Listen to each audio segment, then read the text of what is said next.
स्वभावचिन्मयानन्दं कृपापूर्णं जगत्पतिं हरिषड्वर्गजेतारं नित्यानन्दगुरुं भजे।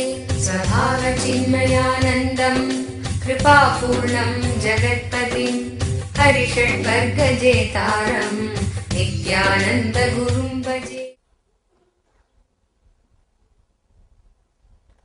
I'll repeat the sutra once more. As breath turns from down to up, and again as breath curves from up to down, through both these turns, realize whenever the incoming breath takes a turn, as outgoing breath, it is.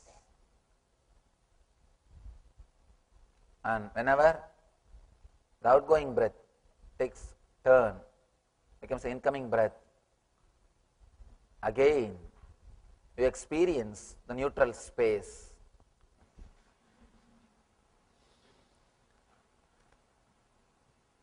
Your breath moves in only a circular way. It is not parallel line as you think. Because it goes in a straight way, you think it's a parallel line. It's not parallel. It takes a turn. Parallel lines never meet. Your breathing and mind, both are very closely associated. As I was telling you yesterday, the prana and mana, prana sarira and mana sarira are very closely connected to each other. If the prana becomes slow, the number of thoughts per second also reduces. Along with the length, breadth, depth of the prana, thoughts per second also reduces. Please understand. The length, breadth, depth of the prana or the breathing is directly related to the number of thoughts which you are having. If for example here, if the prana is slowly coming down, slowly going into the inner space to take turn. This is the space in which it takes turn. It's an ingoing, incoming, outgoing.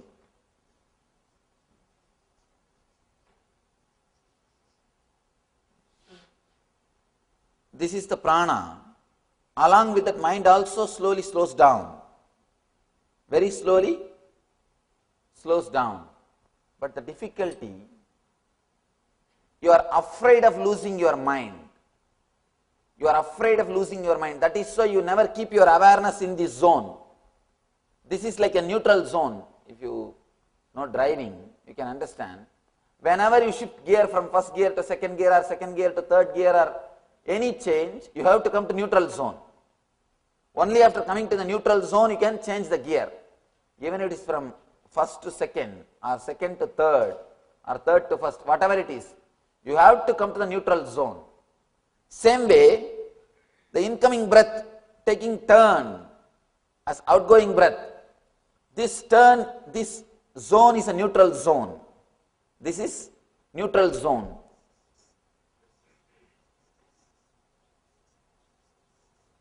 You are afraid of this neutral zone because in this neutral zone you are empty. You don't have any identity. The biggest fear human beings have is fear of losing identity. Fear of losing the identity. I tell you, even fear of losing death is not great fear, like fear of losing identity. Fear of losing death itself is nothing but you don't know how you will be after death. If you are very clear, you will be in some way, you don't have the fear. Here, you are not very clear about how you will be after death, how you will be after you leave the body. It is the identity, the fear of losing identity that is much worse than fear of death. Here, when you pass through this neutral zone, when your breath stops, your mind also stops. You do not want this space. That is why you just jump the space. You never keep your awareness. You are never aware of the space because you do not want to lose your identity. If your mind stops, you will not have identity for a few moments. You will lose your identity, and you always think you are only identity. You exist just only on identity. When you feel your identity is lost, you feel you are no more. That's the reason whenever you come to this zone, you just take a jump. You are never aware of this zone. Every moment this zone is happening in you again and again. Whenever your incoming breath takes outgoing as outgoing, or outgoing takes as incoming, this is also neutral zone. But you are afraid of these two neutral zones. You just take a jump. You do not want to be aware of this space. Every moment, when the incoming breath takes as outgoing, outgoing takes as incoming, you are afraid of this neutral zone, because in neutral zone you don't exist. In neutral zone, your identity is lost. You do not want to be aware of losing your identity. You do not want to lose your identity. You are so obsessed with your identity. You are so caught. You are completely caught with your identity. You do not want to even remain for a moment, even for a chana. You do not want to be without your identity. Constantly you are protecting your identity. But the big problem is your identity is completely social. It is not existential. It is just comparative reality. It is not existential reality. Whatever you think as your identity, your money, relationship, your age, your sex, whatever you call as your identity, it is just societal and suicidal. Societal and suicidal. It is not the existential reality. It is just comparative reality. But the big thing is, you are afraid of existential reality and trying to protect your comparative reality, but you think you are protecting something which is. It's a real fun actually. You are trying to protect which is not against which is. Which is your reality, that neutral space, that gap. Which is not is your comparative reality, your identity. You are trying to protect your identity against your reality. That is where you miss the whole game. That is why our life is a big failure. You are trying to protect which is not. You are trying to fight for which is not against which is. See, the light has got an existence. It has got positive existence. But darkness doesn't have positive existence. It exists only in a negative way. It doesn't have positive existence. You are trying to protect which doesn't have positive existence against which has got positive existence. In this space, in this zone, the neutral zone, the inner space or consciousness is the reality. It is a truth. It exists in you every moment. Every moment when your incoming breath takes turn as outgoing breath, or outgoing breath takes turn as incoming breath, you are in that neutral space. You are in that consciousness. But you neither wanted to experience nor feel comfortable with that zone. You are so caught up in your identity, especially with the Western culture. Surrender means death. Just by hearing the word surrender, people get frightened. But you don't know, you are trying to protect something which which doesn't have basic existence. You see, all your identity is what your mind. This is what is your identity, the mind. This is breath.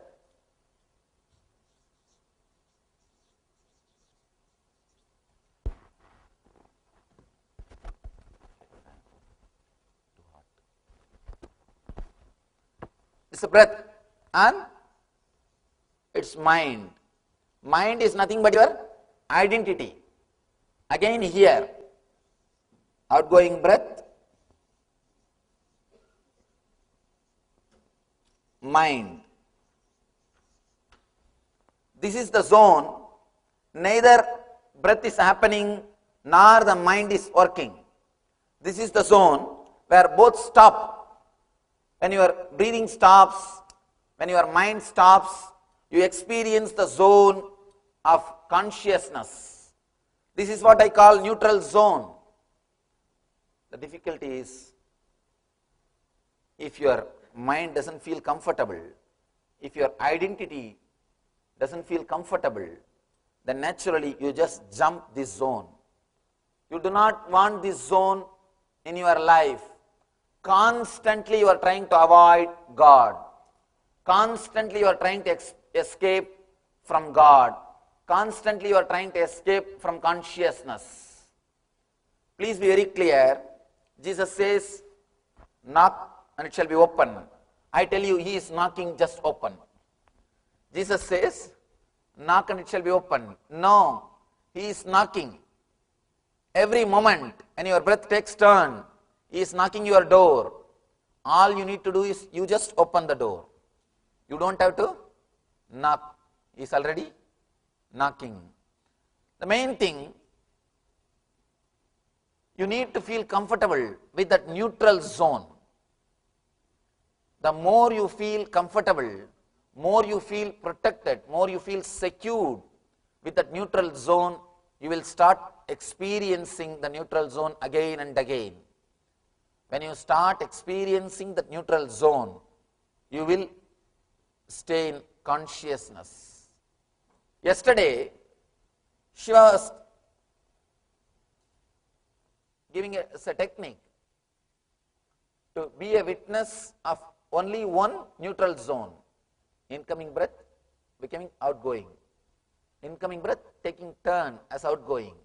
He was speaking about only one neutral zone, because immediately you can't be aware of both the neutral zones. Only one you can start. Yesterday he started with first neutral zone. Now he goes deep. He goes deep. Now he says, be aware of both the neutral zones. Be aware of both the neutral zones.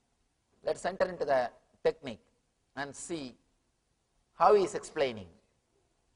O Bhairavi, he starts with the word, beautiful word, O Bhairavi. This word should be understood. Yesterday he started, O Radiant One.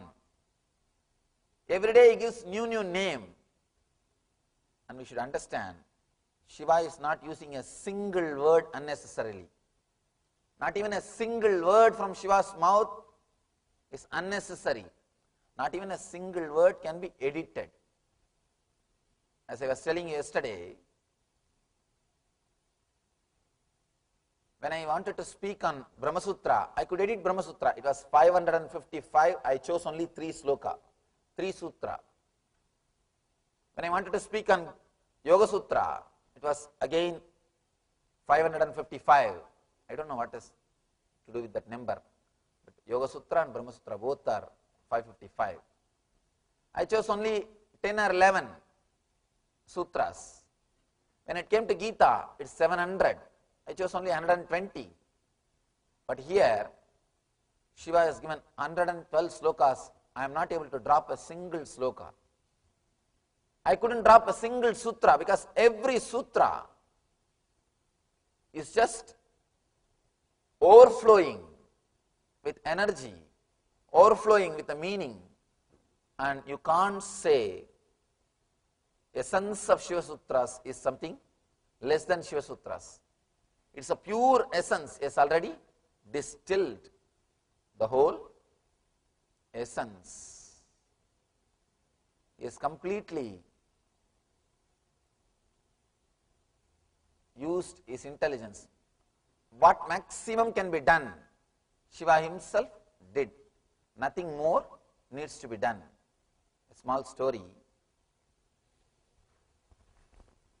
One multimillionaire goes to a New York City bank and says, I wanted $5,000 loan. The manager asks, give some guarantee, please give us some guarantee. The man said, please have the car key of my new Rolls Royce. He gave the car key. Manager took the car and safely parked in the underground parking. The man left. He went for Europe trip. After 1 month he came back. Straight he came to the bank and said, sir, I wanted to give your money back. Manager said, yes, $5,000 and $15 interest. Man gave the check, took the car key. Manager asked, sir, when you are away, I checked with your accounts. I checked about your identity. I found you are a multimillionaire. Why did you take just $5,000 loan? What happened? He said, see, where else I can park my Rolls Royce for $15 1 month? Where else I can park my Rolls Royce for $15 1 month in New York? Be very clear. You don't. Where else you can learn much better way about spirituality than Shiva. He has done whatever can be done. Just like that person, just like that guy, Shiva has distilled the whole thing. Now nothing more needs to be done. He has given the essence. He starts with the word, O Bhairavi.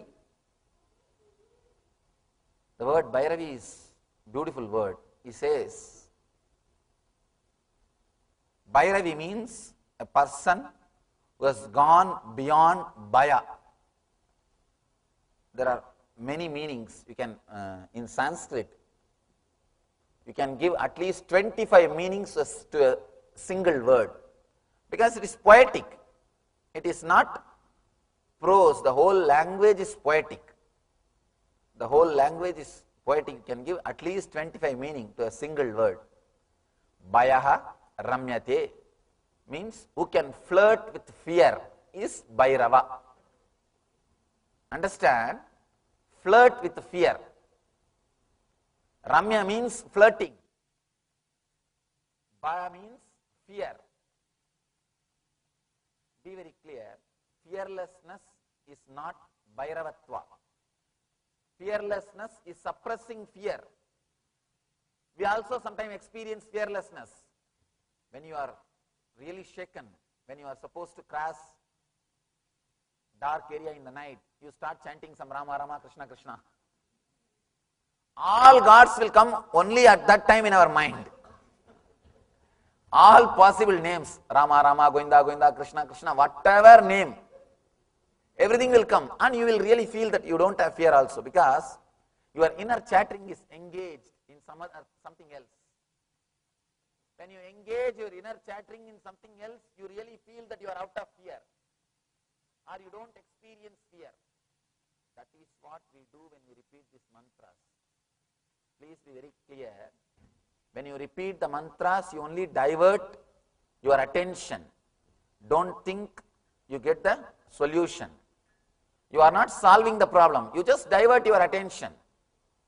You just turn your attention somewhere else. It's like there is a proverb. If cat will think, you can see cats when they drink milk, they will always close their eyes tight, because they think once they close their eyes, the whole world will become dark. Nobody will see that they are drinking milk. You are also doing the same thing. When you chant some mantra, because you don't pay attention to the fear, you think the fear has disappeared. Let you be very clear, fearlessness does not mean non-existence of fear. It means the fear will be there, and you will have tremendous energy or courage to live with it. Who can flirt with the fear, the maximum fear, and the energy or the courage to live with it is what? Is the quality of Bhairava. Bhairava means it is not that he doesn't have fear, he can flirt with fear.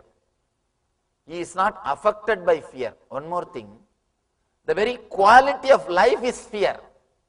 People come and ask me, Swamiji, I am always having the fear of unknown, what to do? I tell them, please be very clear, you are alive. There is a possibility of losing something, that is why you are afraid.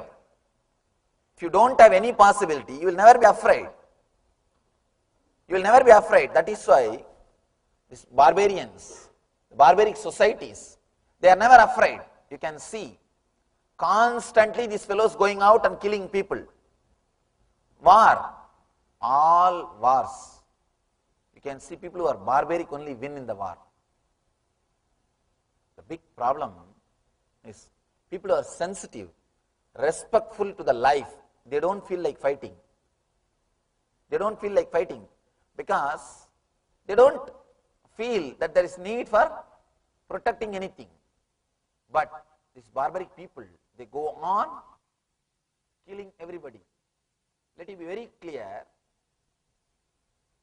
fear is the basic quality of life. You can be fearless if you are in graveyard. If you are already in graveyard, there is no need to be afraid of anything. Nothing to lose. If you have something to lose, you will have fear. Nothing can be done. Nothing can be done. That is the quality of life itself. Here, Shiva says, Bhairavi, O Bhairavi, means, O energy, you can flirt with fear, who can have or go beyond. You are neither attached with fear or detached from fear. One more thing, if you are afraid of fears, if you are frightened about fears, again, don't think you are detached from fear. It's one more kind of attachment. All detachment is one more kind of attachment. The negative way of attachment is detachment. If you are afraid of fear, if you are frightened about fear, again, you are in fear.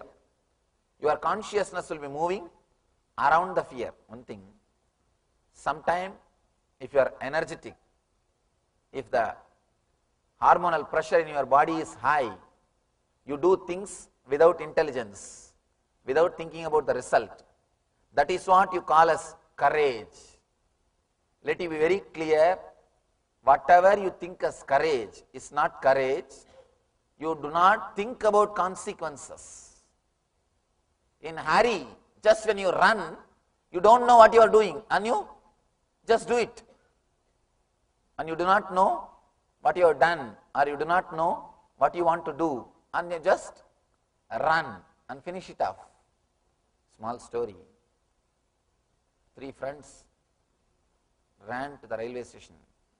Last moment at 10:21, 10:20 is the train time, 10:21, somehow 2 of them they got into the train. The third one missed. Station master came and petted, tried to console him. Don't worry, at least your friends have made it. Said, no, they came to see me off. They came to see me off. Be very clear, sometime in the hurry, you don't know what you are doing. And that is what you claim as courage. When the hormonal pressure is little more than your intelligence or logic, you do something which you claim as courage, that's all. Otherwise, except a man who has experienced this neutral zone, nobody can talk about courage. The real courage is to let go your identity, which you think as you, to relax from the identity, which you again and again associate as you. Whether you are money, or your relationship, whatever you think as your power, whatever gives you the power as on now, the source for inspiration or the source for power is only the matter, your bank balance, your house, your relationships, your car, or whatever you think as yours. Your education, the I and mind, you derive inspiration from the I and mind, fear and greed, your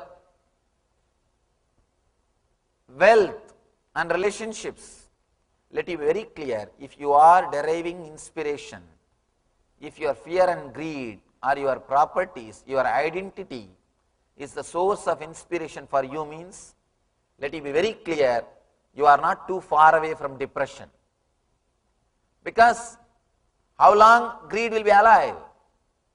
How long fear will be alive? The greed will disappear the moment you have that product. Or if you understand that you can't have it. If you achieve or understand you can't have, both the time the greed will disappear. Then you don't have any source of inspiration.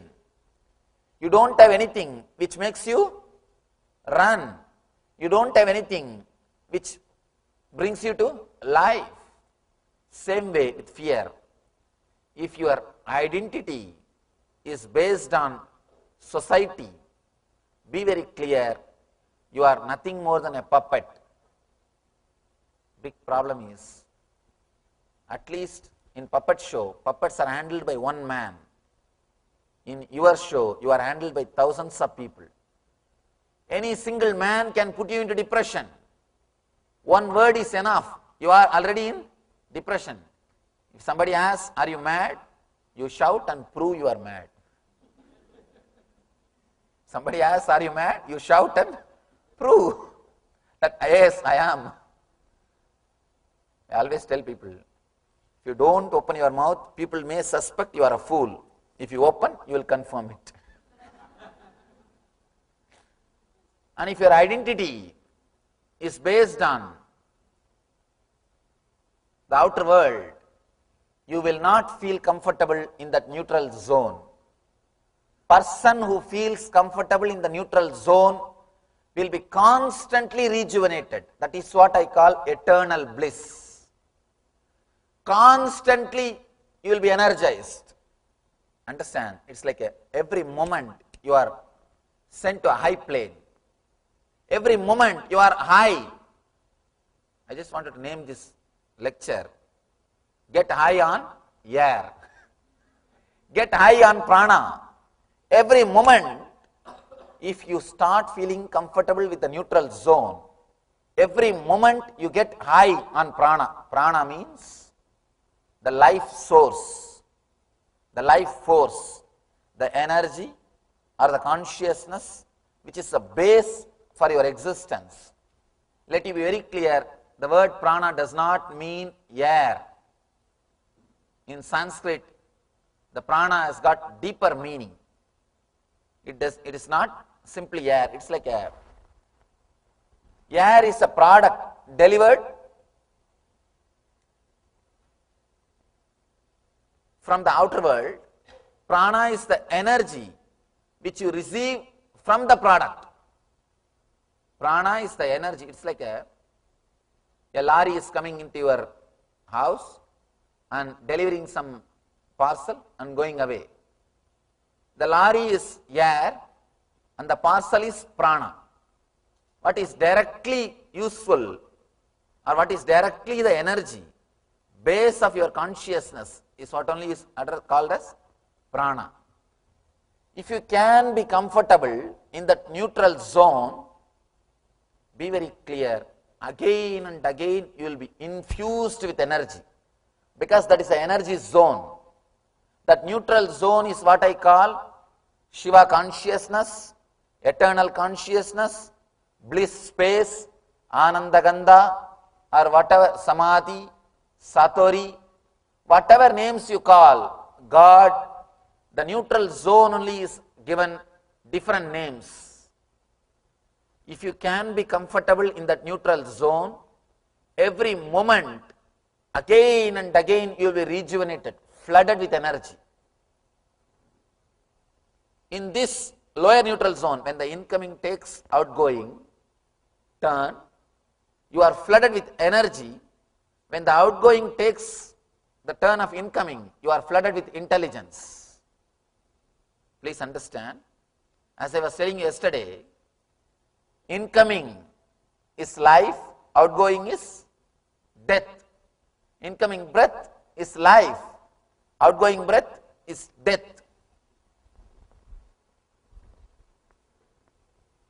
This is the lifeline and this is death. With the life, you are flooded with energy. With the death, you are flooded with intelligence. If you are unaware, you will miss the energy and miss the intelligence. Every death teaches you. Every death. One more thing, when I use the word death, I don't mean only the physical death. If you lose some money, suddenly you lose $1 million. Some part of your being is dying. That is why you feel so much of pain. Your identity as a millionaire is dying. Same way, even if you don't have good relationship with your parents, if they die, suddenly you feel emptiness, the pain. I have always seen in India, as long as parents are alive, these guys will not even give little water. They won't take care of them. The moment they are dead, they will have beautiful big photograph and put all kinds of food and seeds in front of that photograph and do arti. There is a nice one-liner I read. As long as the grandfather is alive, he lived only in the outhouse. The moment he is dead, he is allowed inside the house as a photograph. His photograph will stay in the main hall, but he has to stay in the outhouse. You don't feel, even when they are alive, you don't feel so connected to them. But when they are dead, you feel the emptiness because something in you is dying. With every incident, something in you is dying. If you can be aware, if you are aware of that moment, you will receive intelligence. Every incident teaches you. Be very clear. Every incident in life teaches you something. If you are aware, you learn the lesson or you miss it. Then again the life has to teach you. But till you learn, life is not going to leave you. Be very clear. A small story. A singer was trying to satisfy the audience. He started singing, maybe some Carnatic music. Something. After he finished, the whole group, all the audience, they shouted, once more, once more. Again he started. After he finished, again the audience shouted, once more, once more. He was on his peak. Oh God, people are enjoying. And it went on and on 5 times. Then he slowly started suspecting, what is happening? Anyway, after the 6th time, again people started shouting, once more, once more. He asked, why? You are all really enjoying this song. He said, no. Till you do properly, we are not going to leave you. Till you do at least once properly, we are not going to leave you. Be very clear. Till you learn the lesson, life is not going to leave you. If you are aware of the death and birth gap, you will be aware when you lose something, when life teaches you something. You will be awakened to intelligence. Let me explain once more.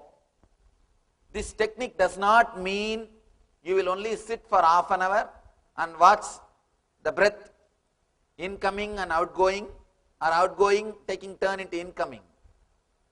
Please understand, it is not just half an hour technique. You will sit with eyes closed. You will observe the incoming breath taking outgoing breath taking incoming breath. That is the way to start, but that is not the complete technique. When I say be aware of incoming breath taking turn as outgoing breath, and outgoing breath taking turn as incoming breath. I mean, be aware when you are flooded with energy and intelligence. When you are given life, sometimes even a single desire can bring life to you. You can see you are lying in the bed the weekend. You don't feel like getting out of the bed. Suddenly you remember some friend, somebody's name, or you just wanted to meet him. A single thought, your whole body is alive. You are out of the bed. You just wanted to run. When you are flooded with energy, be aware. That is happening in this neutral zone only. Same way, when you are flooded with intelligence, when something is taken away from you, you are flooded with intelligence. If you are losing something, if something is lost, immediately you are given some message, some understanding about the life. Be aware when you are flooded with intelligence. This is intelligence neutral zone. This is energy neutral zone. When the birth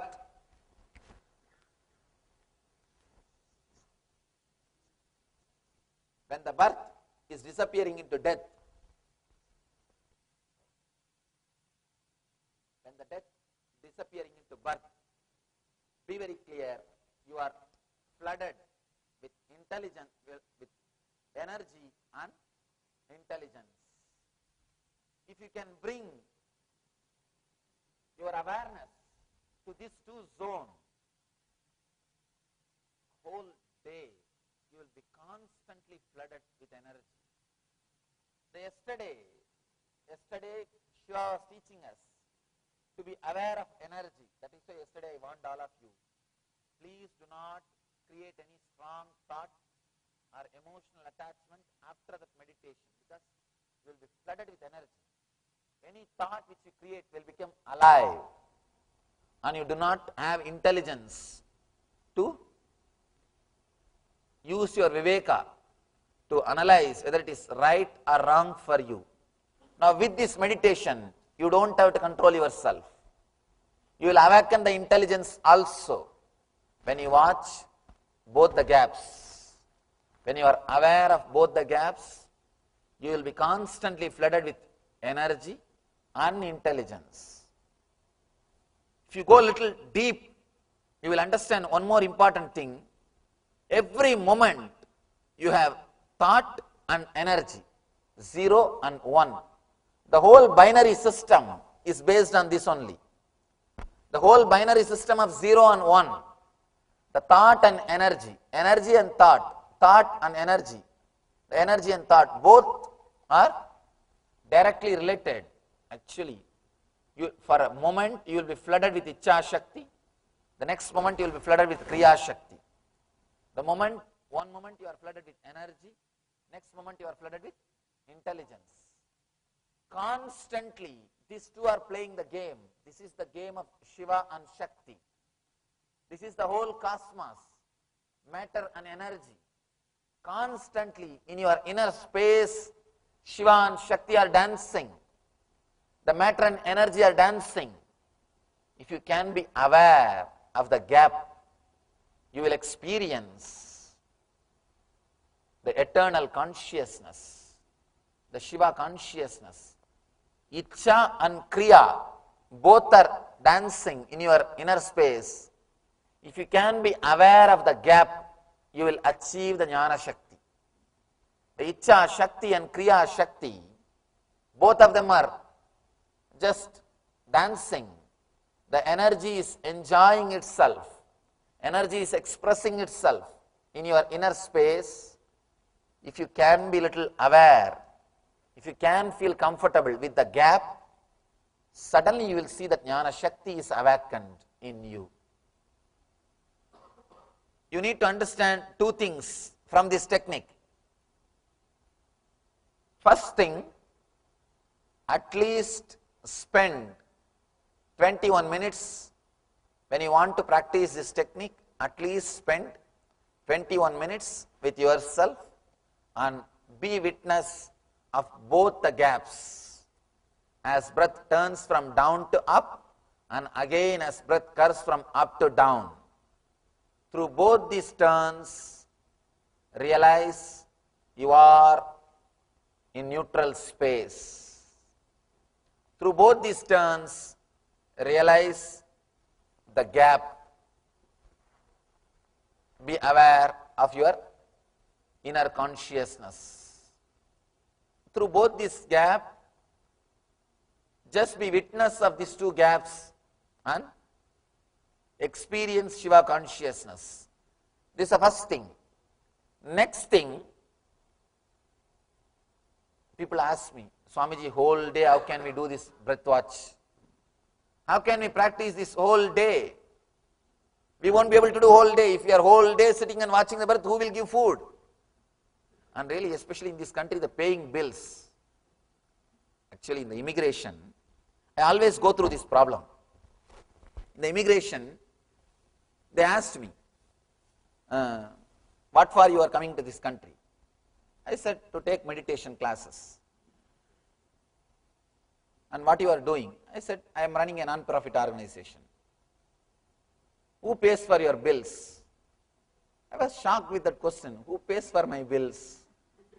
Because we never think about all these things in India. And I said, I have a trust that takes care of me. And then immediately they said, oh, that's a nice life. Somebody else is paying for your food and stay. And somebody else is taking care of you. Actually, when I heard that conversation, first time I understood that is true. We never think about all these things in India. Paying bill and all these things doesn't have a big role in our consciousness. You meditate if you like, you don't if you don't like, that's all.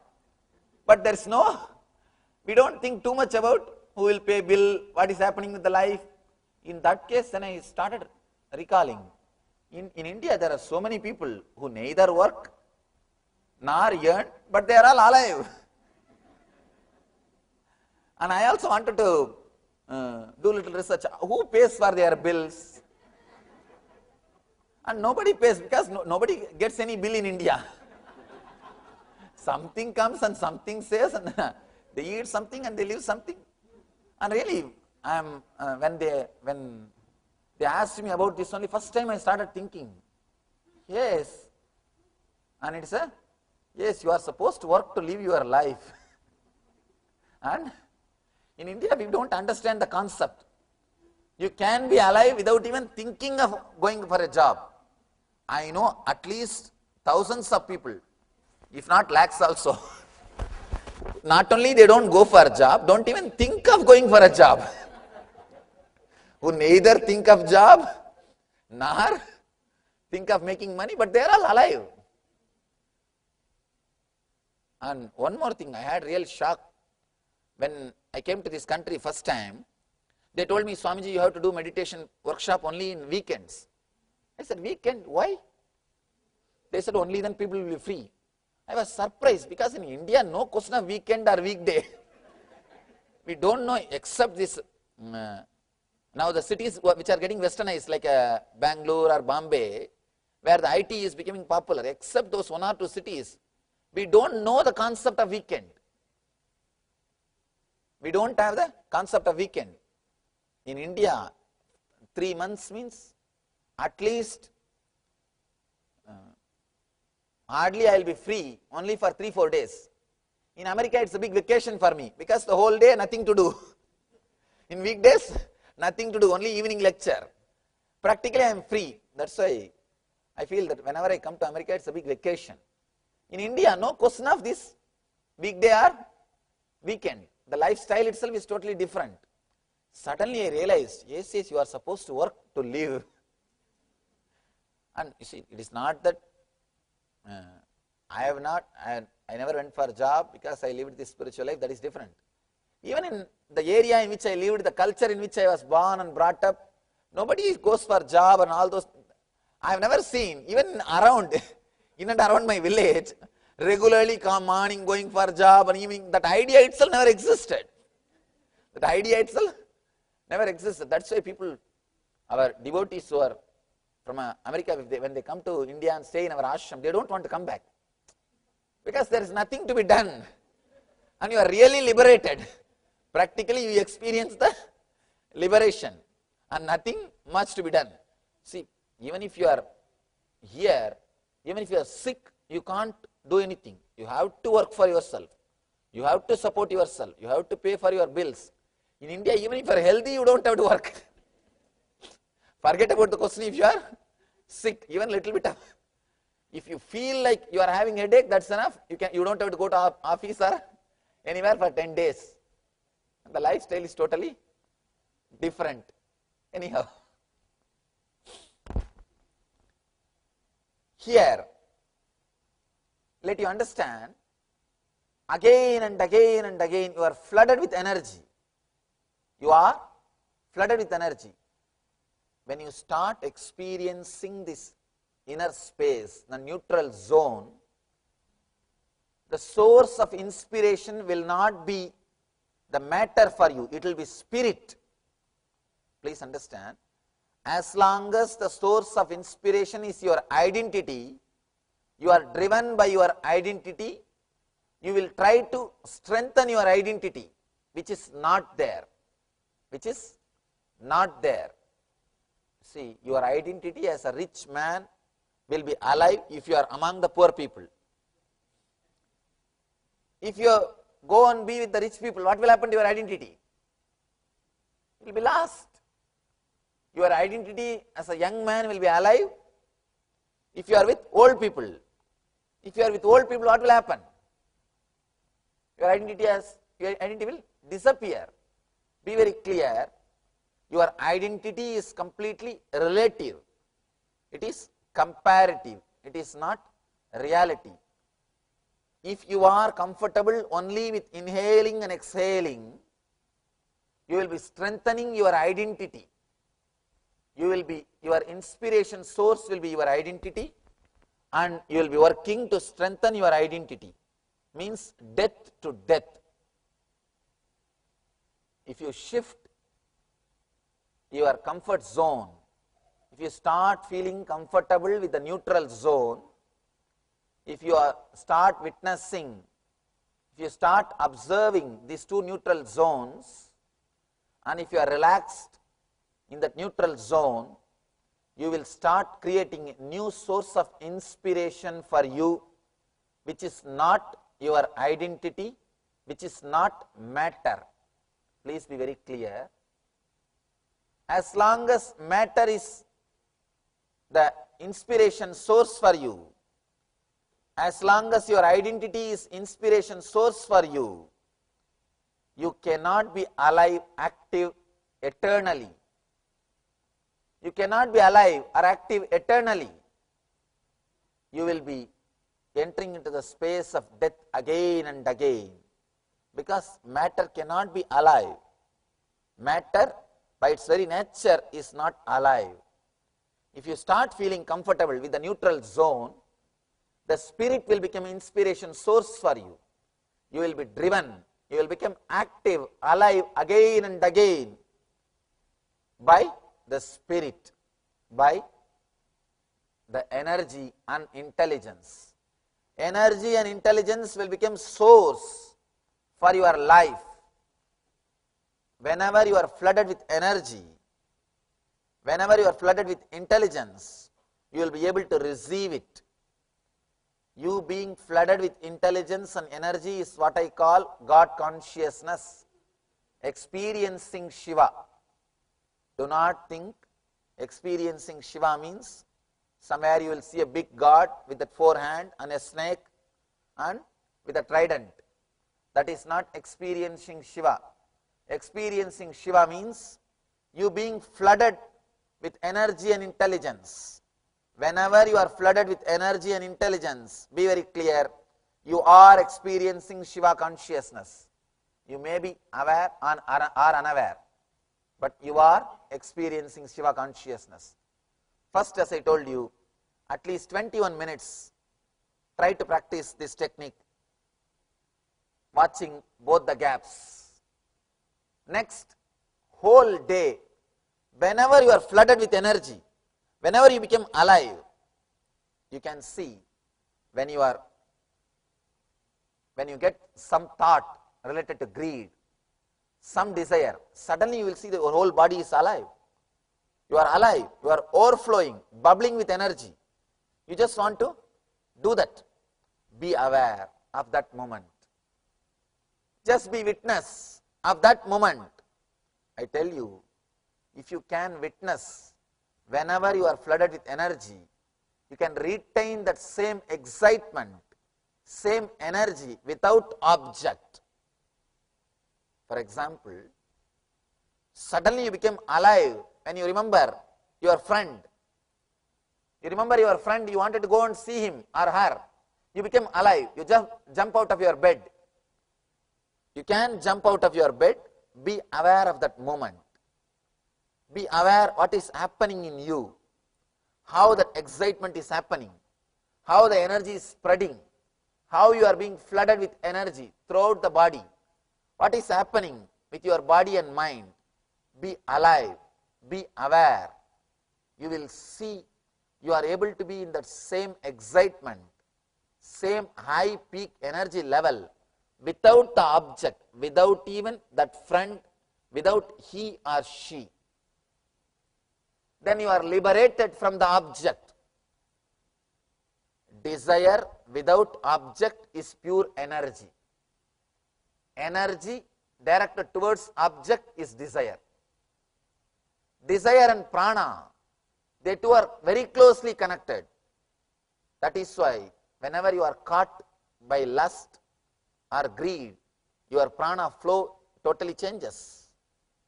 Now, I am trying to help you to shift the whole consciousness of your prana. The source of inspiration for your prana should be the neutral space, not your identity. Person who is energized from the neutral space, he will be alive, active, vibrating and blissful whole day. There is no need for anything else. There is nothing needed from outside to excite him. His very being is excitement. That is why you can see kids. Nothing much is necessary to excite them. Nothing much is necessary to excite them. They are alive. Constantly they are alive. Simple things are enough to excite them. Actually, you don't even need a simple thing. The same thing, if you give it through the other side, they will be excited. Instead of giving from right hand, if you give from left hand, they will be excited. That's all. Nothing much is necessary. That is why Shiva is called Asudosha. In Sanskrit, there is a beautiful word, Asudosha. Simple things can please him. Because he is in that consciousness. He is like a child, innocent energy. There is no need for big things to please him. With Vishnu, you need to take lot of things. See the Vishnu lifestyle? All diamond jewelries, and beautiful snake bed, and milky ocean, pretty lady, pressing the feet. See the whole lifestyle. And all the dancers, heaven dancers dancing around. With Shiva, old bull, and only that valueless Rudrakshas, which has no commercial value, only sentimental value, no commercial value. See all his lifestyle. What are the ornaments? That snakes which nobody wants. And where is the place to live? The place of staying? Burial ground, where nobody wants to stay. See the whole lifestyle. Whatever society doesn't want, even a simple thing can please him. A simple thing can please him. The whole lifestyle of Shiva, that's why he is called Tyagaraja. He is called Tyagaraja, king of sacrifice. Means it's not that he doesn't have, even simple things are pleasing him. He is called Asudosha. Nothing much is necessary. To please Shiva, all you need is just one bilva leaf and little bit of Ganga Jal, that's all. Nothing else is necessary. But to do any other God's puja, you need so many items, so many things. With Shiva, nothing. See the cosmetics. Shiva's powder is only the Smasan Bhashma, which nobody touches. The place where he lives is burial ground. All these ghosts are the friends and servants. No celestial dancers, nothing. You can see even in the churning of the ocean, when these guys churned the ocean, the milk ocean, one side Devatas and one side Asuras, Rakshasas, they were churning the ocean. So many beautiful things came out. Panchajanya came, simply Vishnu picked up. And the Kalpavriksha means the tree which gives you whatever you want, Indra picked up. And the Kamadhenu came, Indrani picked up. And so many beautiful things came. Shamantaka came, Vishnu went and picked up. And the Vajrayuda came, Indra took it away. And all the Apsaras came, Indra said, come to my court.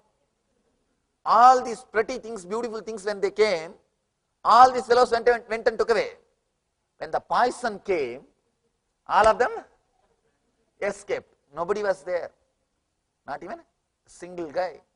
Then Shiva has to come and rescue. Whatever is not necessary, whatever is not used by the society, Shiva accepts. He can be pleased even with a simple thing. Pure energy without object.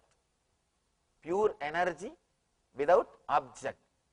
Desire without object is energy. Energy with directed towards some object is desire. When I wandered all over India, I always used to stay in burial grounds. Smashan is the place I'll stay. People ask me, why do you choose always Smashan to stay, Swamiji? I tell them two reasons. One, I don't have to reserve. I don't have to book. There is no need for reservation. Second thing, every village will have burial ground. Every village will have smashan. Third important thing, it will be really peaceful. According to my experience, only living people disturb others. Dead people never disturb anybody. According to my experience, only living people disturb others. Dead people never disturb others. These are the basic three reasons. I don't have to reserve. All village will have one smashan. An important reason, it will be peaceful and silent. There will be no disturbance. I think that's why Shiva also chose. Shiva is called Asudosha.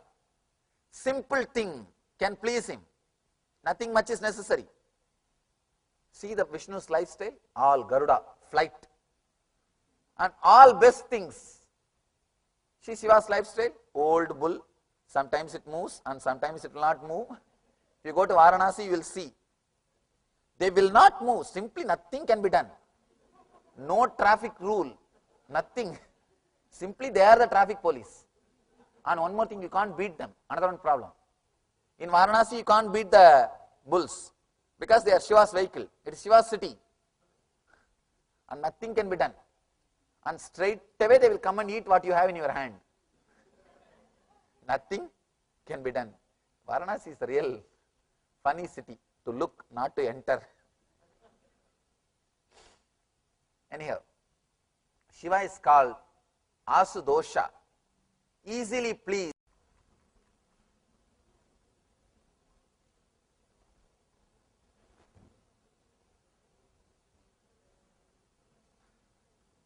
It is time. Let us start the meditation. I will repeat the sutra once more. As breath turns from down to up, and again as breath curves from up to down, through both these turns, realize whenever the incoming breath takes a turn, as outgoing breath, it is. And whenever the outgoing breath takes turn, becomes an incoming breath, again you experience the neutral space. Be aware of these two neutral space. You will see you will be able to feel very clearly the incoming breath awakens energy, the outgoing breath awakens intelligence.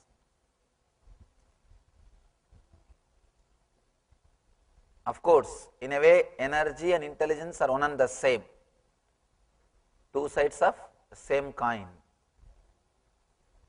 To give you a little deeper explanation, energy, intelligence, love, bliss, all these things are one and the same. When the consciousness expresses through your head, it's intelligence. When it expresses through your heart, it is love. When it expresses through your being, it is energy. When it is there as it is, without moving, it is bliss. So all four are same phenomena, different names of same space. Now it is time, we will work on the meditation technique. If you have intelligence without energy, it is curse, dangerous. Be very clear, it is curse. A small story. In a party, one guy goes near a lady and asks, "Please pardon me, but I am not able to resist noticing beautiful diamond in your finger. What is it?" She said, "Oh yes, you must have heard about this Culbertson diamond. It's very popular, but it comes with a curse." He asked, what curse? "Oh, that curse name is Mr. Culbertson."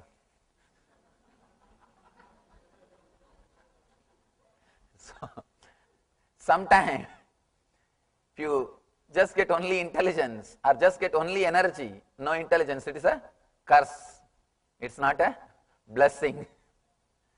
Anyhow, now let's enter into the meditation technique.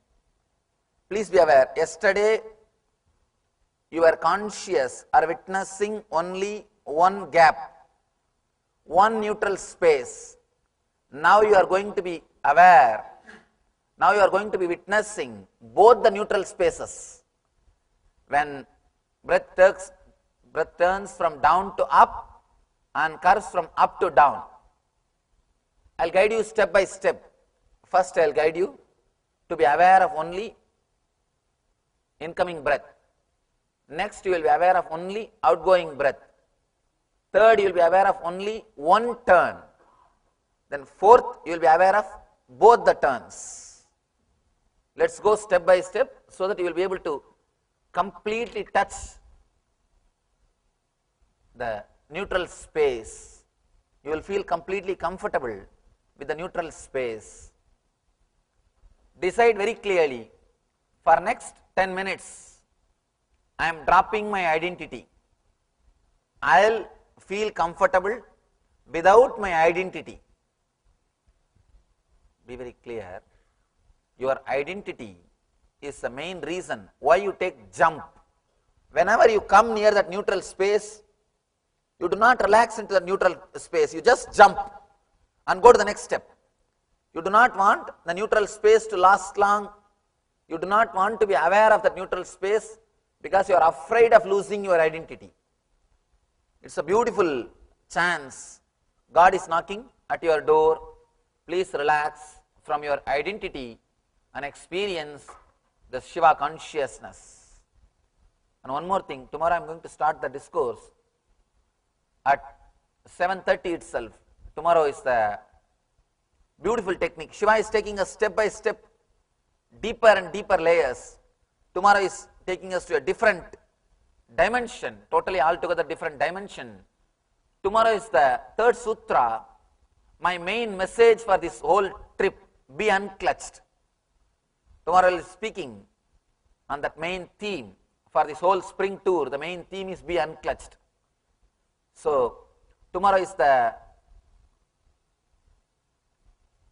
sutra of being unclutched.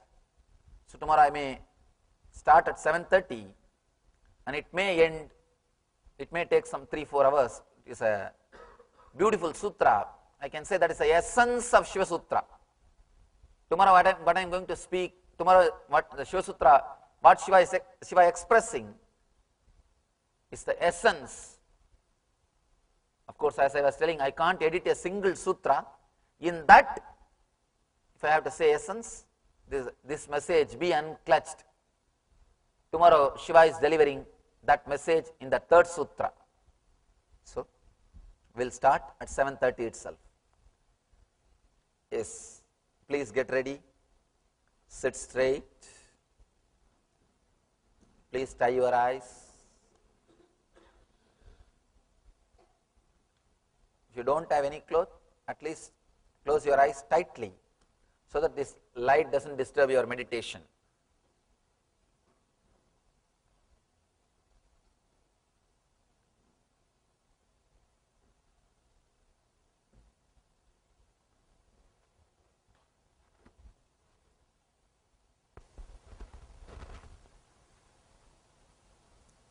Inhale and exhale as slowly as possible and as deeply as possible.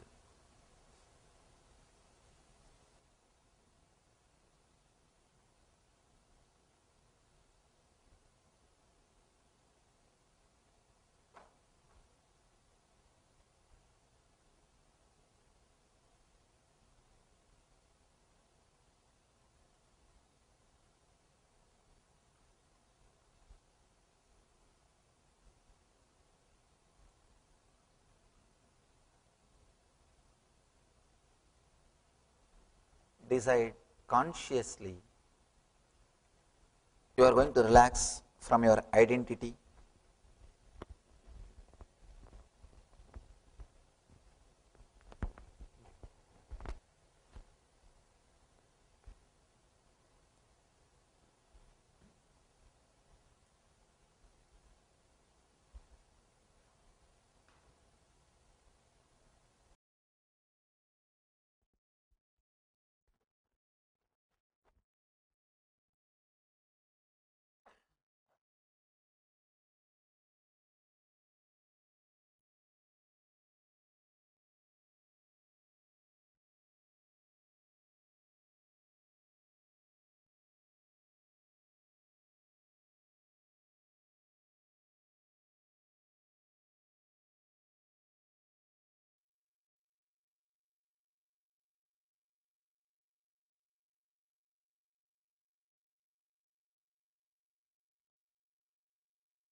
Slowly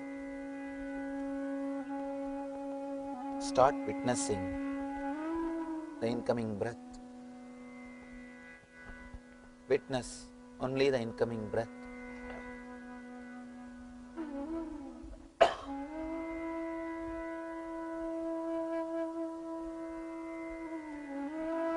Witness the incoming breath. Feel the incoming breath flooding energy, life throughout your body.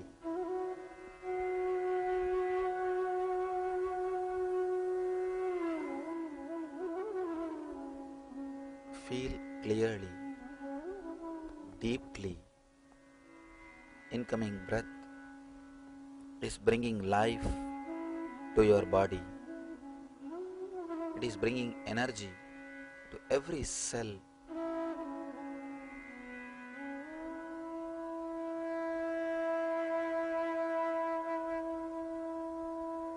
Every cell of your body is becoming alive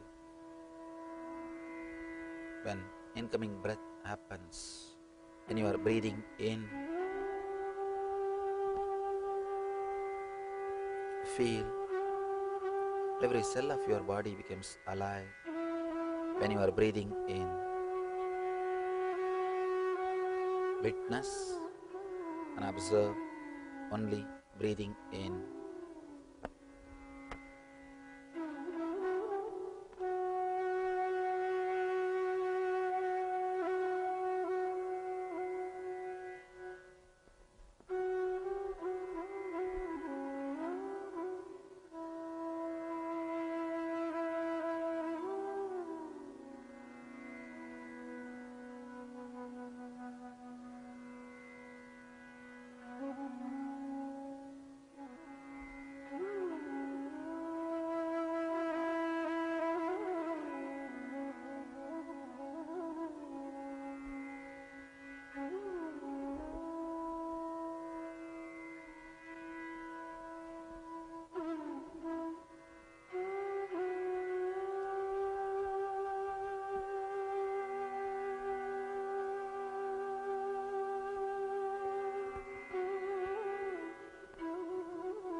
Start observing, witnessing only outgoing breath.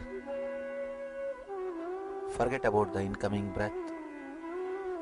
Witness, feel, be aware of only outgoing breath.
Start witnessing when the incoming breath turning into outgoing breath. Witness only one neutral space of incoming breath turning into outgoing breath. Forget about everything else. Just be witness, be aware of incoming breath turning into outgoing breath. Be aware of that one gap, one neutral space. Just be aware of that one neutral space. Witness only that one neutral space.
If you miss the gap, do not worry or feel guilt. Just be aware of the next gap. Be aware of only one gap, incoming breath turning into outgoing breath. Just be aware, be witness of the one neutral space.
Start witnessing.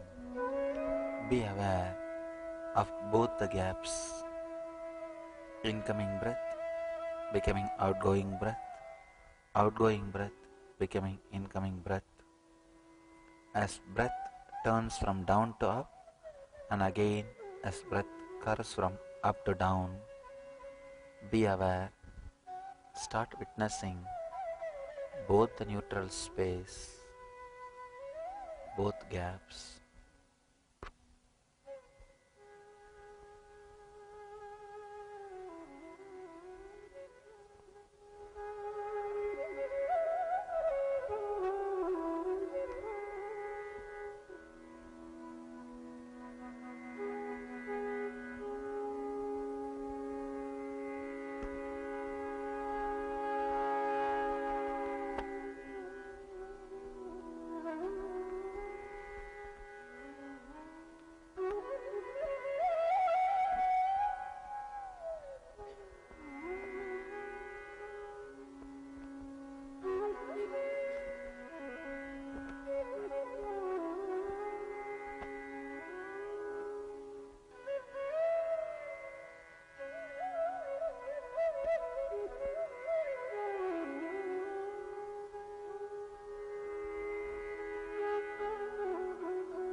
Witness both the neutral spaces. Witness as breath turns from down to up. Again, breath curves from up to down. Be aware. Be completely relaxed through both these turns. Feel clearly you are flooded with energy and understanding. You are flooded with energy and intelligence. You are in bliss, eternal bliss.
Shanti, Shanti, Shanti. Namah Shivaya. Slowly, very slowly, you can open your eyes.